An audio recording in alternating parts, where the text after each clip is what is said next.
Hi అండి. ఎలా ఉన్నారు? అందరూ బాగున్నారా? మేము కూడా బాగున్నామండి. ఈ వీడియో పూర్తిగా చూడండి. అప్పుడే మీకు అర్థమవుతుంది. వీడియో కానీ నచ్చితే లైక్ చేయండి, షేర్ చేయండి, సబ్స్క్రైబ్ చేసుకోండి. ఈ వీడియోలో వచ్చేటప్పటికి మనము బ్లౌజ్తోని మెజర్మెంట్ అలాగే టేప్తో మెజర్మెంట్ తీసుకొని బ్లౌజ్ కటింగ్ ఎలా చేసుకోవాలనేది నేను పూర్తిగా వివరంగా చూపిస్తున్నాను. వీడియో పూర్తిగా చూడండి. అప్పుడే మీకు బాగా అర్థమవుతుందన్నమాట. ఇలా చూడండి, నేను మెజర్మెంట్ ఎలా తీసుకుంటున్నానంటే ఫస్ట్ బ్లౌజ్ ఎంత పొడవు ఉందనేది టేప్తోని కొలుసుకోవాల్సి ఉంటుంది. కొలుసుకున్న తర్వాత 4 భాగాలుగా విభజించుకోవాల్సి ఉంటుంది. ఆ 4 భాగాల్లో మనకి ఎంత వచ్చిందనేది ఇక్కడ మార్కింగ్ చేసుకోవాల్సి ఉంటుంది. చూడండి, ఫోల్డింగ్ మన సైడ్ ఉండేలాగా క్లాత్ అనేది వేసుకోవాలి.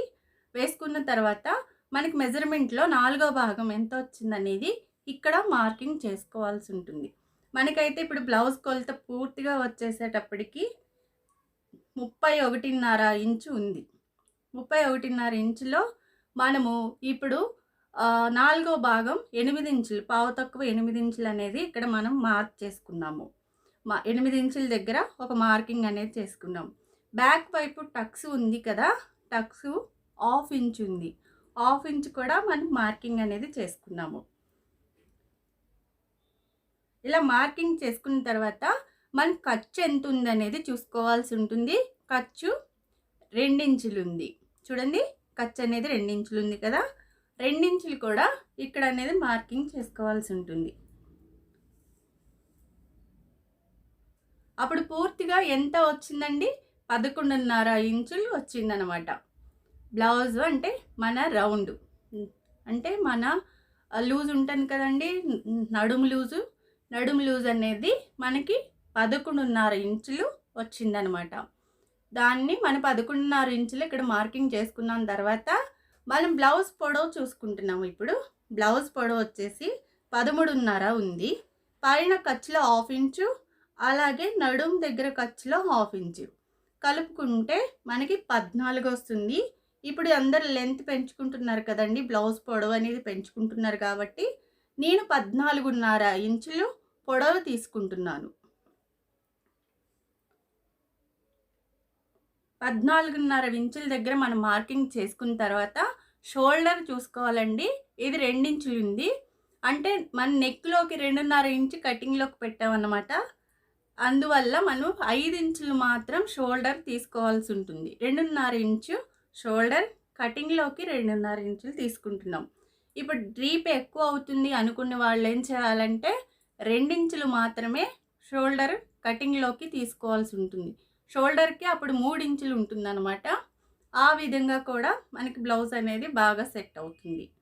అలా కాదు, మనకి డ్రీప్ కావాలి అనుకుంటే 2.5 ఇంచుల దగ్గర మార్కింగ్ అనేది చేసుకొని మన నెక్ కటింగ్ అనేది చేసుకోవాల్సి ఉంటుంది. ఇక్కడ వచ్చేటప్పటికి ఆర్మ్ రౌండ్కి 5.5 ఇంచులు పొడవు తీసుకున్నాము. అలాగే ఆర్మ్ రౌండ్ మార్కింగ్ కోసం 1 ఇంచ్ తీసుకున్నాము.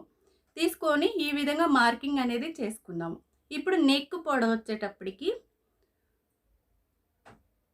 చూడండి, ఈ విధంగా మార్కింగ్ అనేది చేసుకున్నాం కదా. ఇప్పుడైతే నేను 2.5 ఇంచుల దగ్గర ఒకటి మార్కింగ్ చేశాను. ఇది డ్రీప్ అవుతుంది కాబట్టి కొంచెం 1/2 ఇంచ్ అనేది తగ్గించుకొని నేను మార్కింగ్ అనేది చేసుకున్నాను. 2.5 ఇంచు కాకుండా పావు తక్కువ 2 ఇంచులకి కొంచెం అంతా ఎక్కువ తీసుకున్నాను.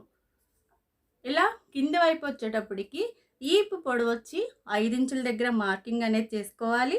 అలాగే 2.5 ఇంచుల దగ్గరికి మనము ఈ రౌండ్ మార్కింగ్ కోసం తీసుకోవాల్సి ఉంటుంది. అంటే మన బ్యాక్ నెక్ రౌండింగ్ అనేది మంచిగా నీట్గా మార్కింగ్ చేసుకోవడం కోసం మనం 2.5 ఇంచులు మాత్రమే తీసుకుంటున్నాం. ఇప్పుడైతే నేను ఇందులో నెక్ అయితే కట్ చేయట్లేదండి. ఇప్పుడు హ్యాండ్స్ తీసుకోవాలి. ఈ క్లాత్లో మనం హ్యాండ్స్ తీసుకోవాల్సి ఉంటుంది. హ్యాండ్స్ కోసం ఫస్ట్ ఈ విధంగా మార్కింగ్ అనేది చేసుకోవాలి. టేప్ ఈ విధంగా మనం బ్లౌజ్ పొడవు, హ్యాండ్స్ ఎంత పొడవు ఉందనేది చూసుకోవాలి. ఇది షార్ట్ హ్యాండ్స్ అండి. ఇది వచ్చేటప్పటికి 6 ఇంచ్ ఉంది, 6 ఇంచులు ఉంది. మనకి ఖర్చులో కలుపుకొని 6.5 ఇంచు మార్కింగ్ అనేది చేసుకోవాల్సి ఉంటుంది. 6.5 ఇంచుల దగ్గర ఒక మార్కింగ్ అనేది ఈ విధంగా చేసుకోవాలి. అలాగే హ్యాండ్ లూజ్ వచ్చేసి ఎంత ఉందనేది చూసుకుంటున్నాం. 5.5 ఇంచు ఉంది. 5.5 ఇంచుల దగ్గర ఒక మార్కింగ్ అనేది చేసుకోవాల్సి ఉంటుంది. అలాగే ఖర్చు కోసం 2 ఇంచుల దగ్గరకు కూడా మార్కింగ్ అనేది చేసుకోవాలి. ఇలాగా మనం ఆర్మ్ రౌండ్ కోసం మనం 3 ఇంచుల లోతు అనేది తీసుకుంటున్నాం, అంటే డౌన్ తీసుకుంటాము. డౌన్ దగ్గర 3 ఇంచులకి డౌన్ తీసుకోవాల్సి ఉంటుంది. అక్కడ ఈ విధంగా మార్కింగ్ అనేది చేసుకోవాలి. చూడండి, ఇలాగా లైన్ కొట్టుకున్నాం కదా, ఇది 3 ఇంచుల దగ్గరికి మార్కింగ్ చేసుకున్న లైన్ అన్నమాట. ఇక్కడ మనకి హ్యాండ్ అనేది అంటే వచ్చిన క్లాత్లో మనకైతే సరిపోవట్లేదు కాబట్టి ఈ హ్యాండ్స్కి జాయింట్ అనేది పడుతుంది. అది ఒక్క సైడే పడేలాగా మనం ఈ విధంగా వేసుకోవాల్సి ఉంటుంది క్లాత్. ఇలా క్లాత్ వేసుకున్న తర్వాత మెజర్మెంట్స్ కూడా మనం కరెక్ట్గా మళ్ళీ మార్కింగ్ చేసుకోవాలండి. హ్యాండ్ లూజ్ మార్కింగ్, ఖర్చు మార్కింగ్ అనేది చేసుకోవాల్సి ఉంటుంది. పొడవు అయితే మార్కింగ్ చేసుకోకర్లేదు, సరిపోతుంది. మన హ్యాండ్ లూజ్, హ్యాండ్ ఖర్చు అనేది ఖచ్చితంగా మార్కింగ్ చేసుకోవాల్సి ఉంటుంది. ఇలా మార్కింగ్ చేసుకున్న తర్వాత కట్ చేసుకున్నాం కదా, ఇప్పుడు ఫ్రంట్ భాగం తీసుకోవడం కోసం మనం 2 ఇంచులు పై వైపుకి ఫోల్డ్ చేసుకోవాల్సి ఉంటుంది. చూడండి, ఈ విధంగా 2 ఇంచులు పై వైపుకి ఫోల్డ్ చేసుకోవాలి. ఇలా చేసుకున్న తర్వాత మన క్రాస్గా పీసు అంటే మూల ఉంటుంది కదండి, ఆ మూలకి ఈ విధంగా మన బ్యాక్ పార్ట్ అనేది వేయాల్సి ఉంటుంది.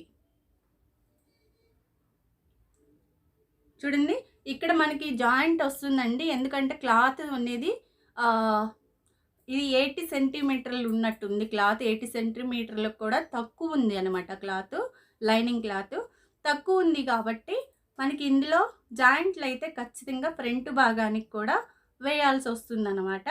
ఇప్పుడు మనం అంటే షేప్ బెల్ట్ వేసే దగ్గర మనం అక్కడ షేప్ కటింగ్ అనేది తీసుకుంటాం కదా, అక్కడైతే ఖచ్చితంగా జాయింట్ పడుతుంది.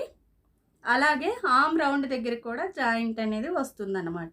ఇప్పుడు నేను ఇక్కడ షేప్ కటింగ్ అనేది ఇక్కడ అవసరం లేదండి, ఇక్కడ కట్ అయిపోయింది కాబట్టి క్లాత్ చూపించట్లేదు. చూడండి, ఈ విధంగా ఫ్రంట్ భాగం అనేది మనం కట్ చేసుకుంటున్నాం. చూడండి, ఇలాగ ఫ్రంట్ నెక్ అనేది తీసుకున్న 6.5 ఇంచులకి ఫ్రంట్ నెక్ అనేది మనం మార్కింగ్ చేసుకోవాలండి. ఇక్కడ క్లాత్ అనేది మనకి సరిపోలేదు కాబట్టి ఇది అనేది క్లారిటీగా లేదనమాట. ఇది నేను టీచింగ్ వీడియోలో ఇది జాయింట్ చేసిన తర్వాత ఎలా కట్ చేసుకోవాలి, ఇలాగ జాయింట్లు పడ్డ బ్లౌజ్కి అంటే మనకి లైనింగ్ సరిపోదు, ఫ్రంట్ అంటే మెయిన్ క్లాత్లో క్లాత్ అనేది సరిపోనప్పుడు మనం ఏ విధంగా అడ్జస్ట్ చేసుకొని కుట్టాలనేది చూపిస్తాను అనమాట. చూడండి, ఇది కొత్త వాళ్ళకి చాలా బాగా ఉపయోగపడుతుందండి. మిషన్ వచ్చిన వాళ్ళకి అవసరం లేదు, కొత్త వాళ్ళకైతే చాలా బాగా ఉపయోగపడుతుంది అనమాట. వారి కోసం మాత్రమే. చూడండి, ఖచ్చితంగా మీకు అర్థం కాకపోతే కామెంట్ చేసి కూడా అడగవచ్చు. చూడండి, ఇక్కడ మనం ఆర్మ్ రౌండ్ తీసుకున్నాం అనమాట. ఇక్కడ కూడా జాయింట్ అనేది పడుతుంది. ఇది మనం టీచింగ్ వీడియోలో ఖచ్చితంగా జాయింట్లు ఎలా వేసుకోవాలనేది మీకోసం నేను ఒక వీడియో అనేది చేసి చూపిస్తాను. చూడండి, ఇక్కడ మనకి షేప్ తీయలేదు కాబట్టి అక్కడ 2 ఇంచులకి మనం క్లాత్ అనేది కావాలి. అక్కడ అయితే అవసరం లేదు, అవసరం పడదు అన్నమాట. ఫస్ట్ అయితే మనం మార్కింగ్ చేసుకోవాల్సి ఉంటుంది. ఇప్పుడైతే మెయిన్ క్లాత్లో మనం కట్ చేసుకున్న పీసెస్ని ఏ విధంగా కట్ చేసుకోవాలనేది చూపిస్తున్నాను. చూడండి, ఇలా ప్యాచ్ వర్క్ వచ్చింది బ్లౌజ్కి. ఇది సేమ్ క్లాత్లో ప్యాచ్ వర్క్ అనేది ఇచ్చాడు కాబట్టి ఫస్ట్ అయితే హ్యాండ్స్ తీసుకోవాలి. ఇలా వర్క్ వచ్చిన బ్లౌజ్కి అయితే హ్యాండ్స్ తీసేసుకోవాలి. హ్యాండ్స్ కూడా మనకి మెయిన్ క్లాత్కి కూడా జాయింట్ అనేది పడుతుంది, లైనింగ్కి జాయింట్ పడుతుంది, అలాగే మెయిన్ క్లాత్కి జాయింట్ అనేది పడుతుంది అనమాట. తీసుకోవాల్సి ఉంటుంది. టిచ్చింగ్ వీడియోలో ఖచ్చితంగా చూపిస్తానండి. ఇది అయితే బ్యాక్ పార్ట్ అండి. నేను నెక్ అయితే కట్ చేయట్లేదు అనమాట, ఎందుకంటే నెక్ మేము డిజైన్ కుట్టుకుంటాం కాబట్టి నెక్ అనేది చూపించట్లేదు. నెక్స్ట్ వీడియోలో నెక్ డిజైన్ ఏం కుడుతున్నాం అనేది చూపిస్తాను అనమాట. చూడండి, ఇదైతే ఇప్పుడు ఫ్రంట్ భాగం అండి. మనకి ఇక్కడ ఎక్కడెక్కడ జాయింట్లు అయితే పడతాయో అక్కడ మనం ఎక్స్ట్రా క్లాత్ అనేది ఉంచుకొని కట్ చేసుకోవాలి. మనం ముందుగా కట్ చేసుకున్న పీస్ అనేది నేను పెట్టి చూస్తున్నాను. చూడండి, ఇది ఎలా అయితే ఉందో అలాగా మనం మెయిన్ క్లాత్ కట్ చేసుకోవాల్సి ఉంటుంది. లైనింగ్కి మాత్రం ఖచ్చితంగా జాయింట్లు అనేవి పడతాయి అన్నమాట. మనం జాయింట్లు ఎలా కుట్టుకోవాలనేది ఖచ్చితంగా చూపిస్తానండి. ఇక్కడ వచ్చేటప్పటికి షేప్ బెల్ట్, మనకి లైనింగ్ క్లాత్లో షేప్ బెల్ట్ అనేది రాలేదు. నేను వేరే బ్లౌజ్లో షేప్ బెల్ట్ కట్ చేసింది మీకు చూపించడం కోసమని అది పెట్టి నేను కట్ చేస్తున్నాను అనమాట. చూడండి, ఈ విధంగా మనం లైనింగ్ లేనప్పుడు ఏం చేయాలి, వేరే పీసెస్ ఉంటాయి కదండి మన దగ్గర మిగిలిన క్లాత్లో లైనింగ్, వాటిల్లో మనం షేప్ బెల్ట్ అనేది కట్ చేసుకోవాల్సి ఉంటుంది. ఈ దీంట్లో అయితే షేప్ బెల్ట్ రాలేదు. ఇది ఫ్రంట్ భాగం అండి, ఇది బ్యాక్ పార్ట్ అండి, సారీ బ్యాక్ పార్ట్, దానికి బెల్ట్. థ్యాంక్ యూ అండి.